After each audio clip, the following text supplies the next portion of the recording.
Magandang araw po sa inyong lahat at ito, pahabol ko po sa mga kaluds natin. So kung makikita nyo po dito ito po naka-DIY na design. Hindi po ito sa akin. Ito po, pinapa-repair lang po sa atin sa isang kasubscriber natin. Dito po sa Iligan City. So hindi ko po akalain na nakatuntun po siya dito sa amin. So ang ginawa niya po dito sa DIY niya, ginaya daw niya doon po sa video natin. Kaso, ayaw daw pong mag-start kahit ano po ang gawin niya. Ang pinagtataka lang niya kasi na kinopya naman niya po lahat ang connection.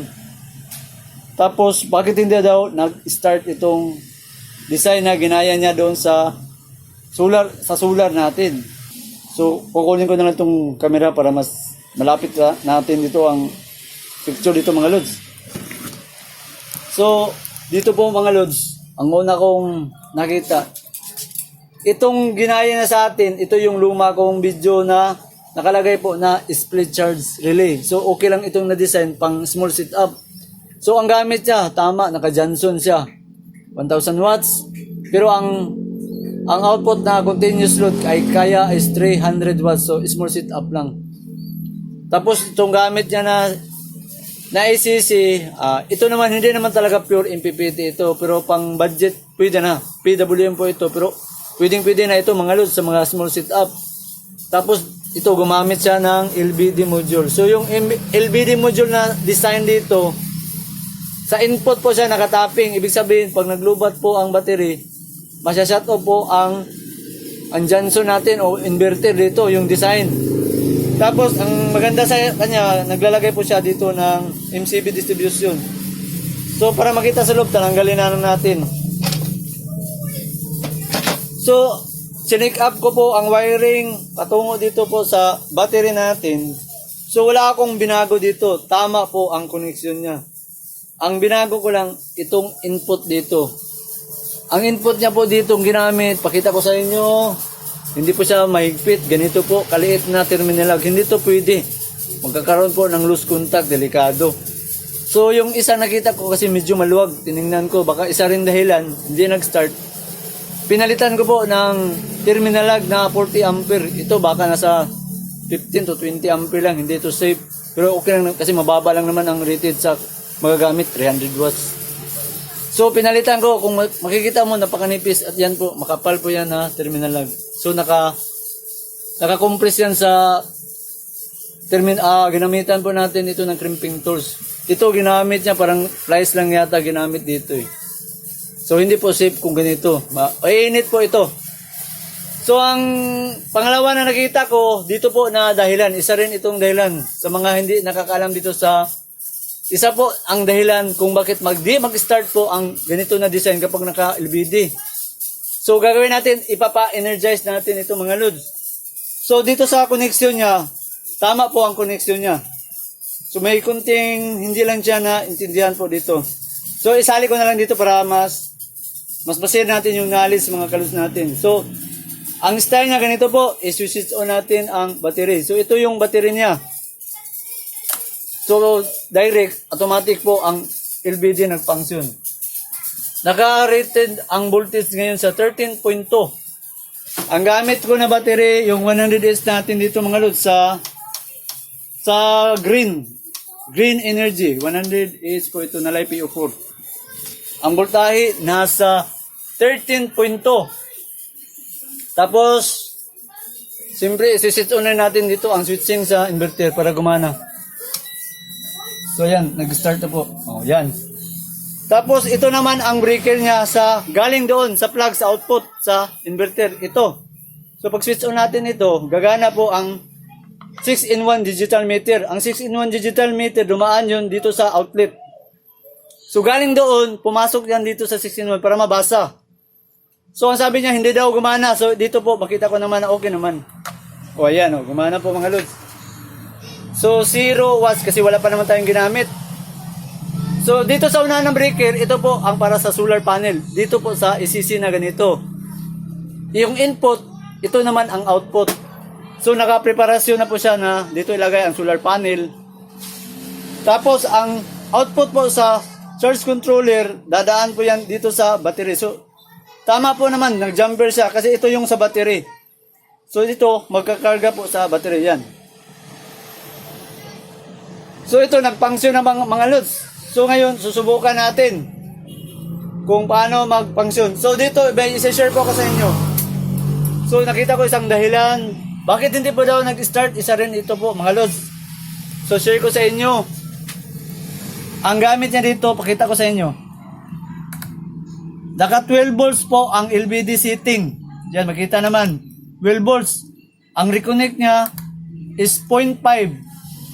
So, i-add mo dito sa low voltage disconnect 12 plus 0.5. So, ibig sabihin mga lods, 12.5 ang pinakamababa. Dapat ang battery mo nasa 12.6 kung magtitesting ka ng ganito na sit up. Pero kung mababa sa 12.5, hindi po gagana ito. Kasi nag-LVD ka na gamit dito. So, isa rin yung dahilan. Baka mababa po ang battery niya. Nasa 12.5 lang pababa. Hindi po yun gagana. Kasi ang setting niya, 12 volts plus 0.5, 12.5. Baka ang battery hindi po sa mababa pa sa 12.5. Hindi yun pwede. Pero dahil ang ating battery is nasa 13.2, so okay po, nag-energize po siya. So para makita, susubukan natin gamitan ng electric fan. Yan, kukunin ko itong plug. So, ito, ginaya niya yung design natin na may outlet dito. Susaksa ko ito. So, gumana naman ang electric fan. Kasi nga, naka-Johnson for Sunwid naman. So, ang gamit yan mga load, nasa 50 watts. 49, okay. So, gumana naman. Ang voltahe natin, nasa 13.1. So, kaya lang ito kasi na 300 nga ang continuous load na kaya sa Johnson. So, ayan o. Gumana na. Siguro kung makita niya itong video, at least gumana po. Tama naman ang connection. Doon lang ang nagka-problema. Nagka-lose contact doon. Tapos dito yung setting, baka hindi niya alam na kasi po ang battery na ginamit niya dito is yung sa dump truck daw, sabi niya. Dump truck. So ito, gamit naman natin, LiPo 4, 13.2 yung battery. So nasa 13.1 ang gamit na ang watts. Nasa 48 watts po ang gamit natin na electric fan. Ito, 20 inches na electric fan yan, mga lods. Yan. So malakas po. Okay. So gumana naman siya. Oh, yan, makikita naman, oh. So, gagawin natin, gusto ko ipakita sa inyo kung paano ito mag-shutdown mga lods. So, para mag-shutdown siya, kung gagana ito ng maayos, dahil po nasa 12.0 ang low voltage disconnect niya, ilalagay natin ito sa 13 volts para malaman natin kung mag-shut off pa siya. Kasi ang pinakamababa niya dito is 12. Ngayon, isisetting natin sa 13 volts o kaya sa 13.1 para ma-shutdown, para makita natin manods na mag-cut off po ito. Kasi sa input po siya dumaan eh. Masya-shut off po ang inverter pag nag-low voltage po dito. So, susubukan natin. 12, ipatataas natin ito para mag-cut off ba siya sa 13 volts.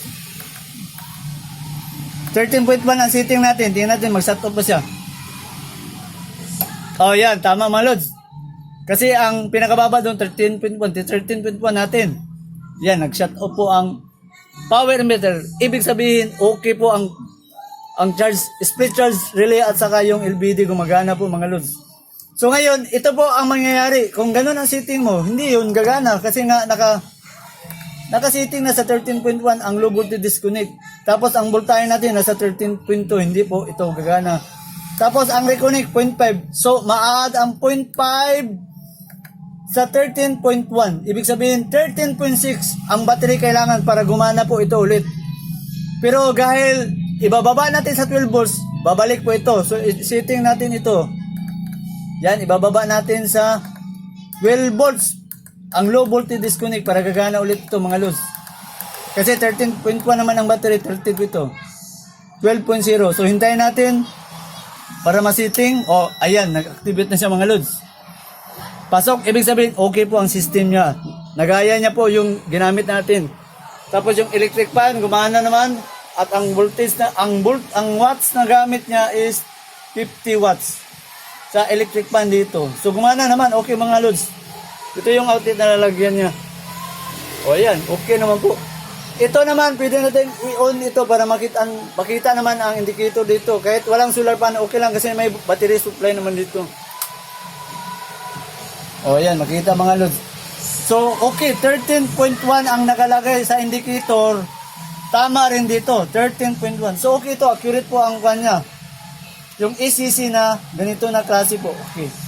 So, yan, gumana. So, ito po, sinishare ko lang sa inyo para in case po na magka-trouble po kayo, ito lang ang papansinin mo. Ito ang madalas na nagkakaproblema bakit hindi po nakastart. So, mga lods, hanggang sa muli. At saka, stay tuned po sa part 2 natin doon sa CST Energy Battery, mga lods.